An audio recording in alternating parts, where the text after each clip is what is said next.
Assalamualaikum warahmatullahi wabarakatuh. Waalaikumsalam warahmatullahi wabarakatuh. Semangat siang ya semua. Siang. Udah pada makan siang? Apa kabar kalian hari ini? Alhamdulillah ya. Masih semangat siang ya. Tadi pagi udah belajaran ya. Sekarang ini juga siang. Insya Allah masih pada semangat ya. Alhamdulillah. Nah sebelumnya Bapak akan perkenalkan diri. Nama saya Muhammad Rizky Purnama.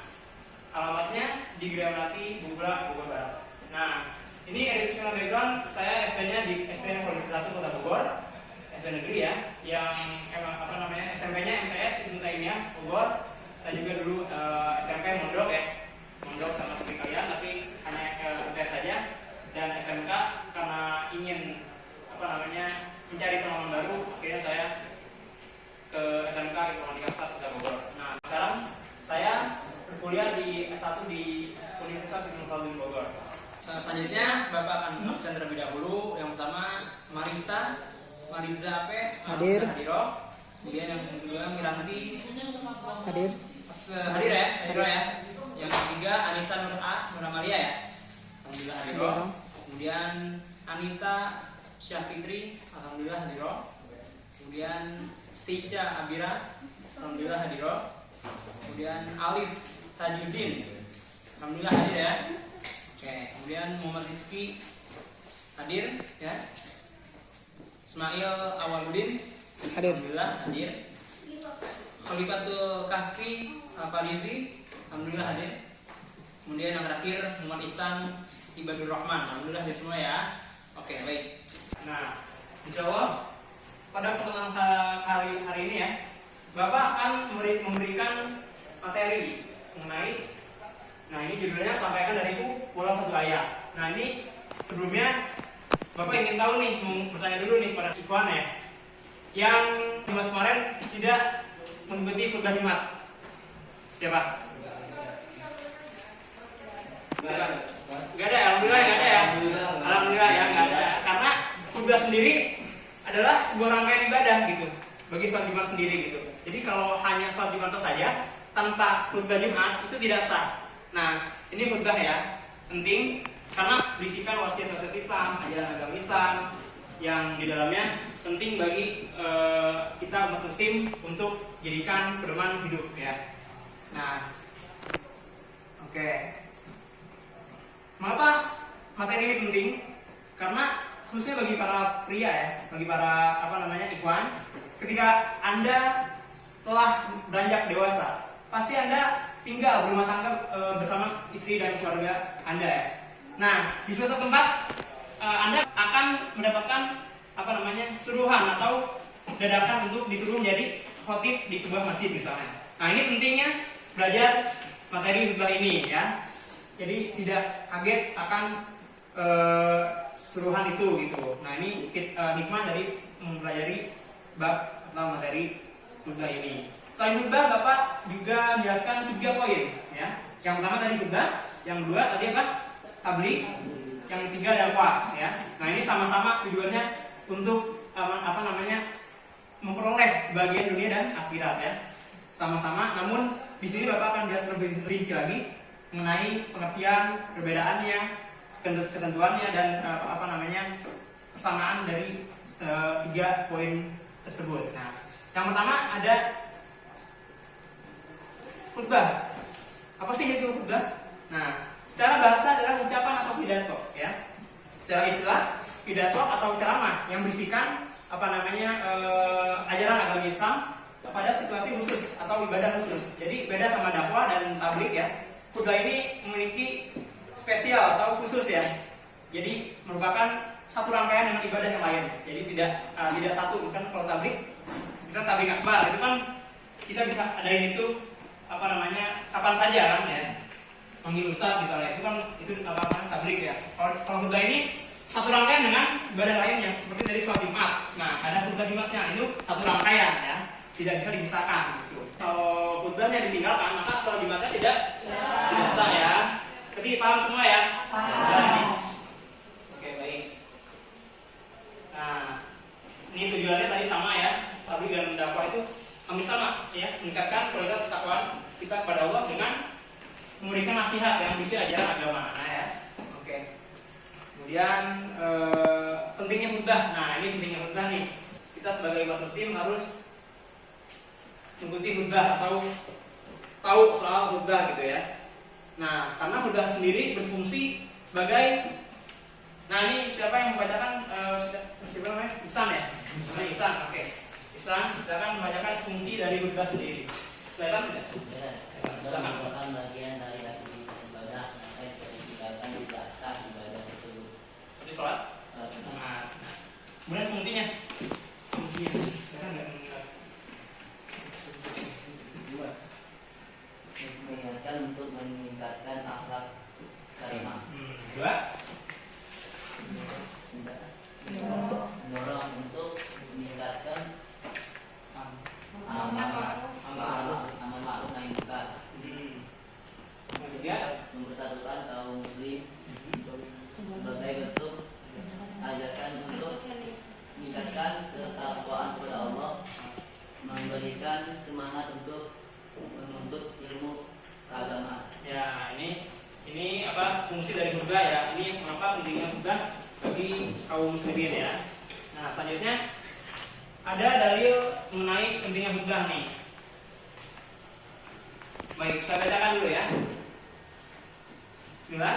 An Anas radhiyallahu anhu qala khataba Rasulullah sallallahu alaihi wasallam khutbatan ma sami'tu mithlaha qattu qala lalu ta'lamuna ma a'lamu madawaitum qalilan wa bakaitum katsiran. Nah, artinya silakan dibaca yang akhwat ya. Anissa Nur Amalia ya. Baik, silakan dibaca artinya. Dia berkata, Rasulullah Shallallahu Alaihi Wasallam berkhutbah dengan khutbah yang belum pernah aku dengar sebelumnya. Dia berkata, seandainya kalian dapat mengetahui apa yang aku ketahui, maka kalian pasti akan sedikit tertawa dan banyak menangis. Tadi saya baca. Nomor 4255 ya. Tadi yang bahasa Arabnya, yang cowoknya belum ya, belum kebagian ya. Silakan siapa nih? Yang ikuan ya. Muhammad Rizky, gue sudah. Ini ya. Ini kan Muhammad Rizky ya. Iya Kak. Dibaca dari Arabnya, silakan. Gak kelihatan ya? Gimana Pak maju aja nggak apa? Di depan dibacanya. Anas radhiyallahu anhu qala qala Rasulullah sallallahu alaihi wasallam khutbatu ma sami'tu mislaha qala law ta'lamuna ma a'lam lasawahakum qalilan wa la kuntum kabir. Insyaallah ya, terima kasih ya. Silakan duduk kembali ya. Tadi terima kasih Ahmad juga telah membacakan artinya ya. Baik, selanjutnya selain khutbah Jumat ada lagi siapa yang tahu? Coba. Udah khutbah Idul Fitri ya. Terus? Terus apa lagi? Kusuf ya. Oke. Bener ya? Tuh kan. Ada khutbah Jumat, khutbah Idul Fitri, khutbah Idul Adha, khutbah sholat kusuf dan kusuf, khutbah sholat istisqa pemutahian ya. Kemudian khutbah walimah atau pengajian pernikahan, kemudian khutbah wukuf di Eropa. Nah ini semuanya apa berkaitan atau ada rangkaian dari ibadah tertentu ya. Misalnya Idul Fitri, sholat Idul Fitri dengan khutbah Idul Fitri itu satu kesatuan ya. Oke baik, nanti ya. Selanjutnya ada khutbah. Nah ini ada syarat khotib dan syarat dua khutbah. Bagi khotib sendiri memiliki syarat ya, yaitu yang pertama beragama Islam itu sudah pasti ya. Yang kedua tidak boleh wanita tapi laki-laki ya. Yang ketiga balik, yang keempat taat beribadah, dan kemudian yang kelima suci badan dan pakaian. Nah ini syarat khotib. Kemudian ada syarat dua khutbah. Nah ini syarat dua khutbah ini yang pertama khutbah dilaksanakan sudah masuk waktu zuhur. Nah ini khususnya khutbah Jumat ya. Ya, yang kedua khutbah duduk di antara dua khutbah. Yang ketiga, khutbah diucapkan dengan suara yang keras, gitu. Tidak boleh lembut, maksudnya tegas gitu ya, keras tegas, bukan keras kasar ya. Yang terakhir tertib dalam artian dari awal sampai akhir khutbah itu harus dilaksanakan dengan tertib ya. Dari membaca wasiat, membaca ayat Al-Quran itu harus dilaksanakan dengan tertib ya. Kemudian yang selanjutnya adalah rukun khutbah. Nah tadi disebutkan sedikit ya.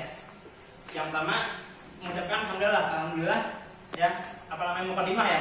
Yang kedua mengucapkan 2 kalimat syahadat di awal khutbah juga ini. Terus yang ketiga membaca salawat Nabi Muhammad SAW. Yang keempat menyampaikan wasiat untuk para jamaah ya, untuk bertawaf pada Allah. Yang kelima membaca ayat Al-Quran. Yang keenam membaca lafal doa ya, untuk memohon ampunan untuk kaum muslimin ya. Nah ini ada sunnah khutbah. Khatib diri ketika khutbah ya. Ini sunnah ya. Yang kita kira wajib, ternyata ini sunnah khutbah. Khatib berdiri ketika khutbah. Nah ini lebih baik juga ya. Yang kedua mengawali khutbah dengan memberi salam. Nah ini sudah diutamakan ya. Yang ketiga khutbah hendaknya jelas, mudah dipahami, tidak terlalu panjang. Nah ini khutbah jadi yang singkat saja tapi dapat maknanya ya untuk semua para jemaah. Yang keempat, khatib menghadap jamaah ketika khutbah. Jadi tidak berbalik badan ya. Sudah jelas ya. Tertib dalam menjalankan rukun-rukun khutbah yang tadi sudah dijelaskan ya. Nanti ya seperti ini ya. Ya, alhamdulillah. Kemudian selanjutnya di samping khutbah, di sini ada tabligh. Nah, tabligh ini beda ya. Walaupun sama-sama berdakwah untuk mencapai ridho Allah, namun tabligh ini ini secara bahasa balago ibaligu tabligon, menyampaikan ya. Secara istilahnya menyampaikan ajaran-ajaran agama Islam kepada umat Islam yang menjadikan pedoman. Jadi ketika tabligh itu disampaikan sama sih kayak khutbah, namun ini tidak bergantung dengan ibadah lainnya gitu ya. Jadi misalnya contoh tabligh akbar bersama Ustaz Firanda misalnya, itu namanya tabligh akbar. Nah seperti itu ya, nanti ya. Tujuannya sama untuk memperoleh bagian dunia dan akhirat. Kemudian di sini ada pentingnya tabligh ya.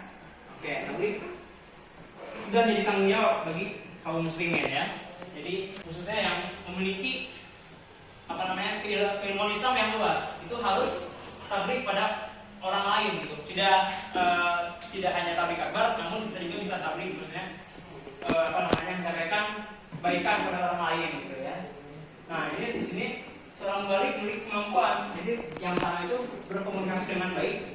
Yang kedua kreatif dalam artian dalam cara menyampaikannya itu harus pakai bahasa-bahasa yang mudah dipahami dan tidak terlalu tua bahasanya ya. Yang misalnya cocok dengan bahasa-bahasa zaman sekarang itu harus dipahami bagi seorang mubalik. Nah yang ketiga menguasai ilmu pengetahuan Islam yang luas gitu. Nah ini syarat mubalik ya. Paham ya? Alhamdulillah. Nah di sini ada lagi surat Al-Maidah ayat 67. Kita baca sama-sama ya. Ya. 1, 2, 3. A'udzu billahi minasy syaithanir rajim. Ya bismillahirrahmanirrahim. Ya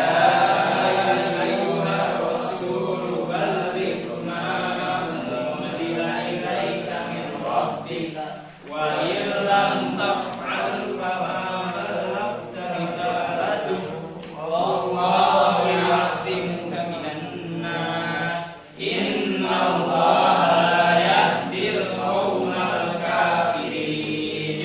Artinya siapa yang mau baca? Silakan. Siapa namanya? Kafi. Silakan ya. Dirimu Pak. Enggak apa-apa. Ke depan aja biar lebih jelas. Yang artinya, hai Rasul, sampaikanlah apa yang diturunkan kepadamu dari Tuhan, dan jika tidak kamu kerjakan apa yang diperintahkan itu berarti kamu tidak menyampaikan amanatnya. Allah memelihara kamu dari gangguan manusia. Sesungguhnya Allah tidak memberi petunjuk kepada orang-orang yang kafir. Al-Maidah ayat 67. Nah, makasih ya, terima kasih. Nah ini intinya, jadi Allah itu telah memberikan amanat kepada kita semua untuk menyampaikan amanatnya. Jadi amanat untuk disampaikan kepada semua muslim ya. Jadi kalau kita udah tahu ilmunya, nah itu kita wajib untuk sampaikan atau menasihati teman kita sendiri. Kalau kita sudah tahu ilmunya, ketika kita tidak menyampaikannya, maka dosa ya, karena sudah tahu ilmunya, tapi mereka tidak mau menyampaikannya, gitu ya. Nah ini tujuannya juga kita terpelihara dari gangguan manusia ya. Itu tujuan tabligh. Nah kemudian di sini ada ketentuan tabligh. Yang pertama ada syarat mubalik, ya tentu beragama Islam, balik, berakal. Kemudian ada etika dalam menyampaikan tabligh. Nah ini harus bersikap sopan dan lemah lembut ya. Namun berbeda dengan tadi khutbah, mungkin khutbah bisa disampaikan dengan lebih tegas ya. Soalnya itu keutamaan dari khutbah gitu. Kalau yang tabligh secara lemah lembut bisa lebih lemah lembut namun jelas ya. Yang kedua menggunakan bahasa yang mudah dimengerti ya. Tidak terlalu kaku atau kuat, namun harus pakai bahasa yang kekinian atau mudah dimengerti oleh orang di pemuda, orang tua. Itu harus sesuai dengan bahasanya gitu ya. Tidak boleh ketuaan, tidak boleh kekinian juga. Disesuaikan jamaah ya. Itu etikanya. Yang ketiga, materi harus berdasarkan sumber yang kuat. Jadi tidak sembarang diambil dari ilmu-ilmu yang memiliki keraguan gitu ya. Misalnya hadis sahih diambil dari riwayat Muslim, itu kan sudah dipastikan sahih ya.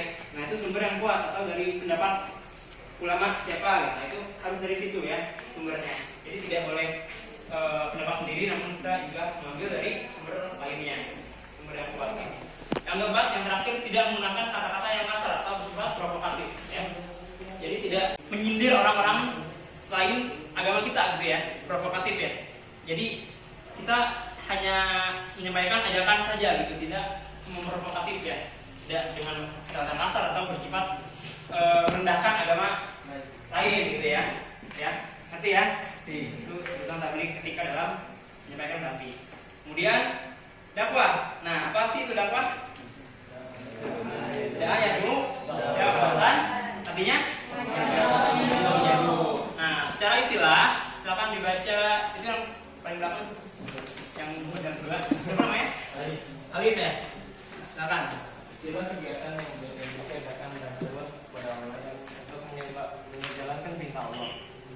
Dakwah merupakan kewajiban setiap muslim sesuai dengan kemampuannya. Dakwah juga dapat membentuk perbuatan.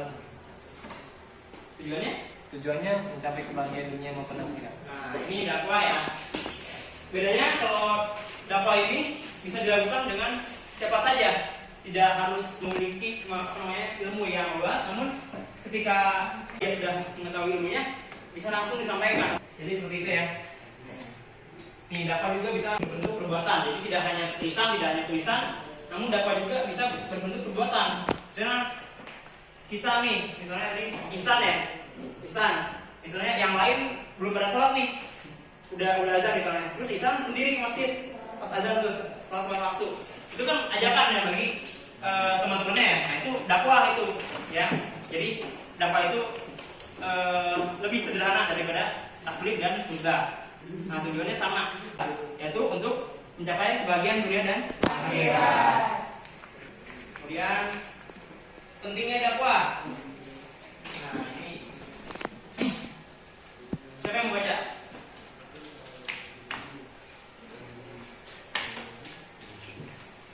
Dari dakwahnya nih, dari dakwahnya Marita ya. Siapa Marita? Marita ya. Riza, silakan membaca. Mulai di depan. Dakwah ada yang mengatakan intinya dakwah ada yang mengatakan berhukum fardu kifayah dan fardu ain yang bertujuan mewujudkan kebahagiaan dan kesejahteraan dunia dan akhirat serta mendapatkan ridha Allah Subhanahu wa taala. Dakwah merupakan kebutuhan pokok manusia. Tanpa adanya dakwah, manusia akan tersesat jauh dari kebenaran dan kebaikan. Rasulullah mencontohkan dakwah melalui lisan, tulisan dan perbuatan. Ya. Seperti itu ya. Terima kasih yang Marita ya. Marita apa? Itu apa ya namanya? Azan Azan Putri ya. satu ya. Nah intinya, jadi tanpa adanya dakwah itu manusia akan lalai dengan dunia ya. Khususnya sekarang ya, contohnya apa namanya, sudah banyak bar diskotik gitu. Mereka udah hatinya udah apa? Hati ya, udah keras gitu ya. Itu susah didakwahi ya. Nah itu kita untuk menghindari itu ya, biar tidak tersesat dari apa namanya kebenaran Allah ya. Biar kita selalu di jalan yang benar. Nah Rasulullah juga menyatakan dakwah tadi seperti apa? Lisan, tulisan dan perbuatan ya. Nah di sini ada surat Al-Imran berkaitan dengan pentingnya dakwah ya. Kita baca sama lagi ya. Baca sama lagi. A'udzu billahi minasyaitonir rajim. Bismillahirrahmanirrahim. Wa lahum minhum ummatun yad'una ilal khairi wa ya'muruna bil ma'rufi wa yanhauna 'anil munkar. Wa ulaika humul muflihun. Yang baca artinya siapa yang paling belakang tuh? Dan dapat ada di antara kamu segolongan umat yang menyuruh kepada kebaikan, menyuruh kepada yang ma'ruf dan mencegah dari yang munkar. Mereka lah orang-orang yang beruntung. Al-Imran ayat 103. Nah ini intinya kita harus menyeru kepada orang-orang yang umat muslim untuk menjalankan perintah Allah ya, menjalankan kebajikan dan menjaga dari kemungkaran yang tadi ya sudah jelaskan. Ini pentingnya dakwah. Nanti ya bedanya ya. Kita masuk ke dalam ujian. Nah ini ada tentang dakwah. Nah syarat-syarat dai. Apa sih dai itu? Apa sih sebenarnya? Dakwah ya, dakwah ya udah tahu ya. Oke. Nah yang pertama itu Islam, balik berakal dan mendalami ajaran Islam. Ini hampir sama dengan tabligh dan juga ya. Nah kemudian etika dalam dakwah. Yang pertama dakwah dilaksanakan dengan hikmah, jelas, tegas, dan bijaksana ya. Dakwah dilakukan dengan nasihat yang baik, tanpa kekerasan dan harus edukatif ya, tidak boleh merendahkan ya, harus edukatif cara menyampaikannya gitu. Yang ketiga, pelaksanaan dakwah dapat memberikan keadaan yang baik ya, tidak hanya tadi tulisan dan lisan, tapi kita bisa mencontohkan pada orang lain bahwa perbuatan kita ya dalam mengajak ke kebaikan.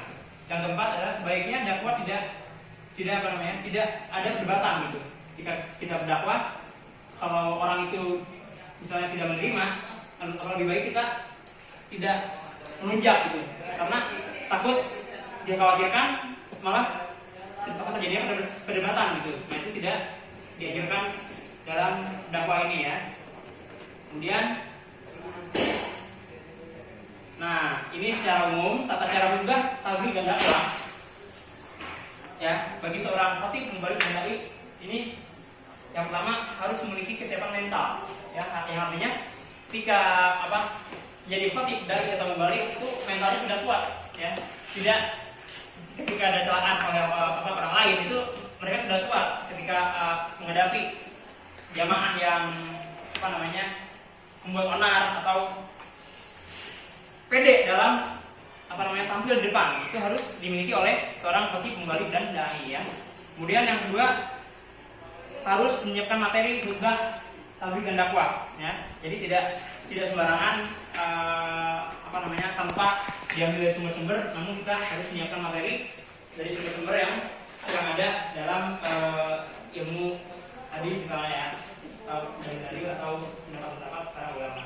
Yang ketiga, persiapan fisik. Jadi ketika fisik yang tidak memungkinkan untuk dakwah gitu, itu lebih baik digantikan oleh orang yang lebih lebih fresh gitu tubuhnya. Jika sakit gitu misalnya, itu digantikan. Dikhawatirkan malah jadi mudarat bagi yang pendakwahnya tersebut ya gitu ya. Kemudian perbedaan juga tabligh dan dakwah. Siapa yang mengetahui perbedaannya gitu? Siapa? Dari Ikhwan atau dari apa? Perbedaannya gitu di dijelaskan tadi kan sudah dijelaskan tuh. Ini kalau khutbah itu dia ada ke ibadah sendiri, tapi kalau sama lewat itu dari buat orang-orang luar. Oke, bisa. Jadi kalau khutbah khusus gitu ya, Iya, bagus. dikenakan khusus. Yang Ipan misalkan, Dik, kan ikut gue dik. yang aja belum coba udah semua ya betul. Nggak apa-apa yang ini. Soalnya dia, nggak untuk. Jadi kan kalau khutbah sama ceramah itu ya sangat berbeda. Kalau khutbah itu dengan ibadah, terus dengan intonasinya dan gerakannya itu sangat berbeda dengan ceramah. Kalau ceramah dengan intonasi, dengan tangan, segala macam. Kalau tablik, Kalau saya nggak kuat kan tablik apa? Takban. sama aja. Kalau tablik lebih ini ya, lebih universal gitu. Kan kalau dakwah kan semua orang bisa ya, semua orang bisa ya. Kita langkah ke masjid juga itu dakwah ya. Kalau tablik itu lebih spesifik ya. Misalnya Ustaz ngisi acara gitu.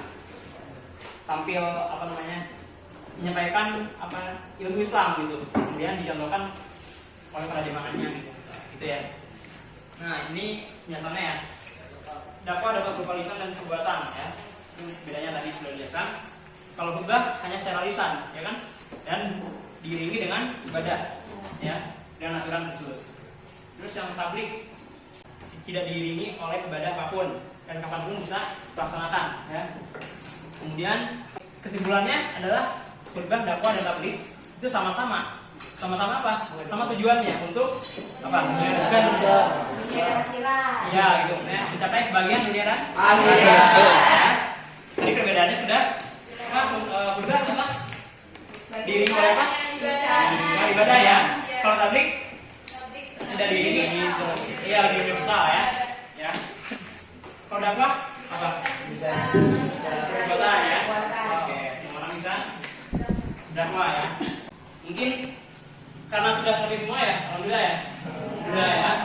Nah, ada tugas nih buat 2 minggu depan ya. Para ikhwan, kalian mencari teks khutbah dari mana saja. Nah, kemudian dipraktekkan 2 minggu depan ya. Bisa ya? Dari apa saja. Kalau yang dakwah bisa berupa teks dakwah aja nih. Menyampaikan kalian bisa cari di Google atau apa ntar dipraktekkan di kelas ini ya secara bergantian gitu ya. Oke, mungkin alhamdulillah ya materi kita selesai pada hari ini, sudah pukul 01 nih ya. Insyaallah materi kita hari ini dapat dipahami oleh semua ya. Sudah mengerti semua. Mungkin kurang lebihnya mohon maaf. Assalamualaikum warahmatullahi wabarakatuh.